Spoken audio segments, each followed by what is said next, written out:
Hi అండి. ఈ video నేను డిసెంబర్ 19th రోజు అయితే షూట్ చేశాను. షూట్ చేసిన విషయం మర్చిపోయి అన్నమాట. ఇంకా ఈరోజు వీడియోస్ చూస్తూ ఉంటే ఈ వీడియో కనిపించింది. వాయిస్ ఓవర్ వచ్చి అప్లోడ్ చేస్తున్నాను.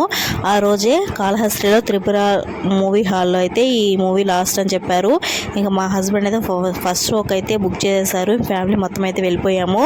ఫుల్ ఎంజాయ్ చేసామన్నమాట. నేను సినిమా హాల్లో మూవీ చూడడం ఇది 4th టైం అంతే. నేను పుట్టి ఇప్పటి వరకు 4 సార్లు మాత్రమే సినిమా హాల్లో మూవీ చూశాను. మా పాప అయితే ఫుల్ ఎంజాయ్ చేసిందండి. కిసిక్ ఆ సాంగ్కి ఫుల్ డ్యాన్స్ వేసింది. అక్కడ ఉన్న వాళ్ళందరూ మా పాపని చూస్తూ ఉండిపోయారు అనమాట. తర్వాత ఫుల్ మూవీ అంతా బాగా ఎంజాయ్ చేసాం. లాస్ట్ ఫైటింగ్ అయితే సూపర్గా ఎదిరిపోయింది. కొందరు చెప్తూ ఉంటారు కదా మూవీ బాగుంది బాగాలేదు అని, కొందరు కామెంట్స్ చేస్తుంటారు కదా. ఈ మూవీ అనే కాదు ఏ మూవీ అయినా కొందరు ఈజీగా బాగాలేదని చెప్పేస్తూ ఉంటారు. అలా 3 hours చూసి బాగుంది బాగాలేదు అని మనం చెప్పేస్తాం, కానీ వాళ్ళు ఎంత కష్టపడ్డారో మనం ఒకసారి ఆలోచించాలి. బాగాలేకపోతే బాగాలేదు అని మనసులో పెట్టుకుని అలా చెప్పొద్దు.